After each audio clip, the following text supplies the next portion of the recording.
आज सुबह से ही सोंग जियांग को अच्छा फील नहीं हो रहा था। उसके बॉडी में हल्का हल्का दर्द था। फिर भी वो पीटी के क्लास के लिए जाता है। उसके लिए बच्चों का क्लास ज़्यादा इम्पोर्टेंट थी। जब वो क्लास के अंदर जाता है तो हमेशा की तरह श्वान उसका वेट कर रहा था। इन दिनों ऐसा ही हो रहा है। श्वान अपनी क्लास छोड़कर पीटी क्लास में ही बैठा रहता। जियांग उसे कई बार भगाने की कोशिश करता, लेकिन श्वान चला जाए ऐसा हो नहीं सकता। अगर चला भी गया तो दूसरे दिन फिर से आ जाता था। जब श्वान उसके पास जाता है, जियांग से अच्छी स्मेल आ रही थी, वो भी मिंट की। श्वान कहता है, तुम हीट में हो। तो जियांग कहता है, क्या बक रहे हो, मैं हीट में कैसे हो सकता हूँ, मैं तो बीटा हूँ ना। लेकिन फिर भी जियांग को श्वान की स्मेल अच्छी लग रही थी। वो ये छिपा रहा था, लेकिन उसे श्वान का सेंट एडिक्टेड बना रहा। उसके बॉडी में दर्द थोड़ा बढ़ जाता है, जिससे जियांग श्वान से दूर होने लगता है। उसे लगता है कि अगर मैं श्वान से दूर रहूँगा तो ये ठीक हो जाएगा। ये सब उसकी वजह से हो रहा है। फिर वह पीटी स्टार्ट कर देता है। श्वान दूर बैठकर ये सब देख रहा था। वो बहुत समझाया, लेकिन जियांग मानने को तैयार नहीं कि वह एक ओमेगा है और वो हीट में है। इसीलिए श्वान उसे अकेला नहीं छोड़ रहा, क्योंकि थोड़ी देर बाद हीट बढ़ेगी, उसका पेन होगा और उसके सेंट से अदर खींचे चले आएंगे। श्वान ये नहीं चाहता कि उसकी ओमेगा को कोई और टच करे। थोड़ी देर बाद जियांग का दर्द और बढ़ जाता है। वो बेहोश होने लगता है। सभी बच्चे डर जाते हैं क्योंकि अचानक से वो बेहोश हो जाता है। श्वान सभी बच्चों को लीव दे देता है। फिर वो जियांग को अपने आर्म में कैरी करता है और घर ले आता है। उससे पहले ही श्वान अपना सेंट रिलीज़ कर दिया था, क्योंकि जियांग का सेंट पूरे इन्वायरमेंट में फैल गया था। श्वान जियांग को बेड में लिटा देता है। जियांग तो बार बार श्वान को अपनी तरफ खींच रहा था। फिलहाल वो अपना होश खो चुका था। श्वान उसे हीट सप्लीमेंट के बारे में भी पूछता है, लेकिन जियांग को कुछ समझ नहीं आ रहा।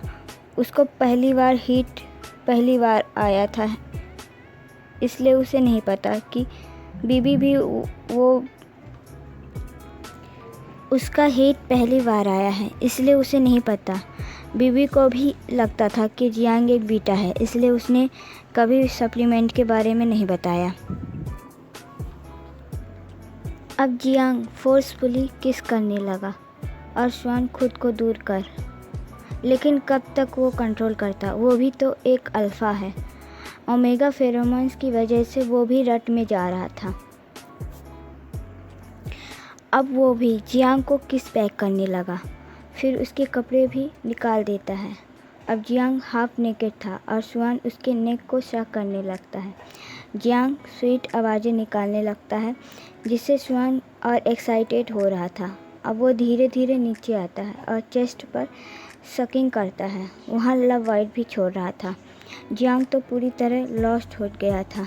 वो अपना पूरा सेंस खो चुका था। श्वान और नीचे आकर उसके बेली पर किस करता है। फिर वह जियांग के पैंट्स को भी खोलने लगता है, उसे निकाल देता है और उसके अंदर ट्राउज़र को भी निकाल देता है। श्वान जियांग के थाइस पर किस करता है और साथ ही उसे प्रिपेयर करने लगता है। फिर श्वान के अंदर इंटर होता है, फिर इंटीमेट होता है। पहले तो स्लो, फिर बाद में रफली इंटीमेट होता है। जियांग जोर जोर से मौन करते हुए श्वान का नाम भी ले रहा था।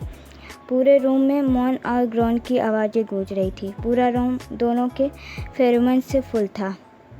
5 राउंड करने के बाद जियांग तो बेहोश हो जाता है और श्वान उसे क्लीन कर बेड पर लेटा देता है और उसके बगल में खुद भी लेट जाता है और उसे टाइट हग करके सो जाता है।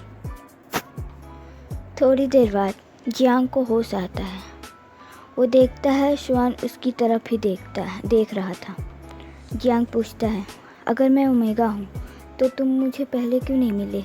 जिस पर श्वान कहता है, हाँ मुझे तुम्हारे फेरोमोन्स की स्मेल आई थी, लेकिन तुम्हारे पास नहीं आ सकता, मुझे माफ़ कर दो।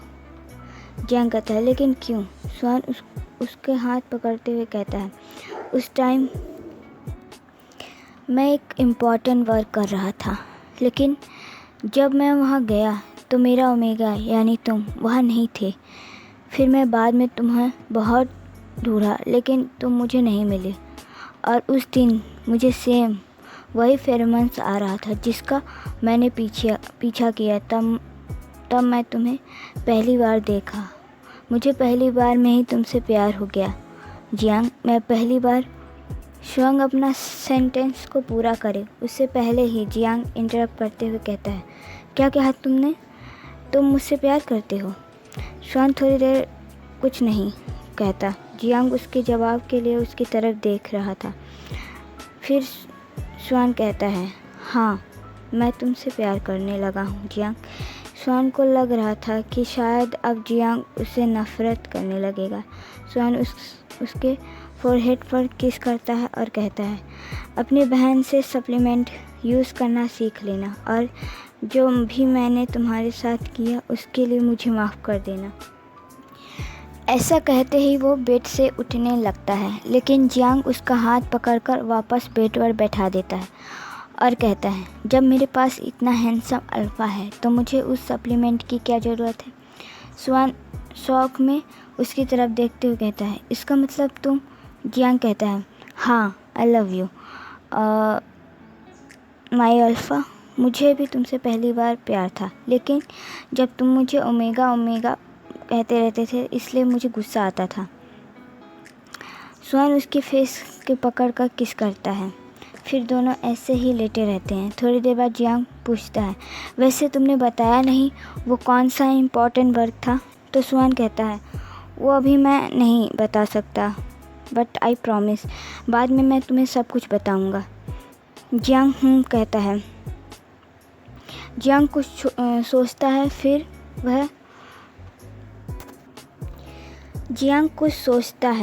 फिर वह दोबारा शुआंग से पूछता है, वैसे ये ओमेगा का हीट कितने दिन तक होता है? शुआंग कहता है, 5 दिन। जिस पर जियांग शुआंग की तरफ देखता है। शुआंग स्माइल करता है और कहता है, वैसे हम सेकेंड राउंड के लिए जा सकते हैं। यह सुनकर जियांग ब्लश करता है और शुआंग धीरे धीरे जियांग के ऊपर आने लगता है, जिस पर जियांग उसे धक्का देते हुए कहता है, नहीं, मुझे ब्रेक चाहिए, मेरे बॉडी में दर्द हो रहा है। और तुम क्या बोले? तुमने बोला कि सेकेंड राउंड? 6 राउंड हो चुका हमारा।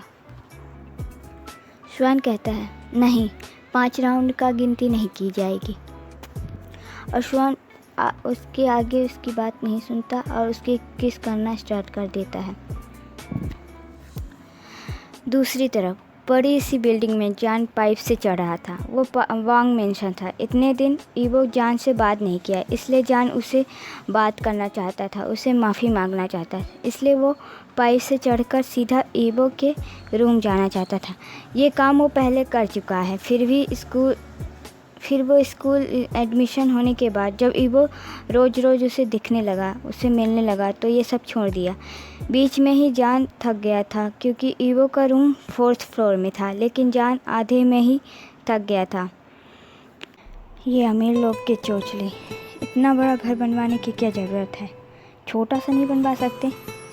और ये ईवो का रूम 4th फ्लोर पे क्यों दिया? नीचे नहीं दे सकता था? इतना कहते हुए जान फिर से चढ़ना स्टार्ट कर दिया। वो आधा भी नहीं चढ़ पाया। कम से कम आधे घंटे के स्ट्रगल के बाद जान ईवो के बालकनी में पहुंच गया। वो अंदर जाकर देखता है, रूम में ईवो नहीं था। अब ये कहाँ गया? शायद नीचे होगा।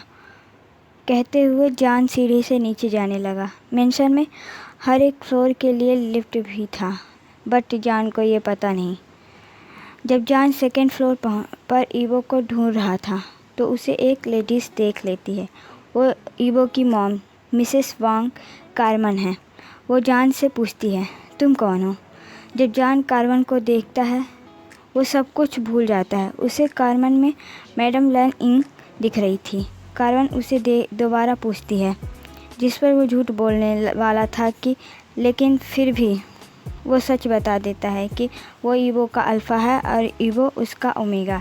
जान को लगा ये सब सुनने के बाद कार्बन उस पर गुस्सा करेगी, लेकिन ऐसा कुछ नहीं था।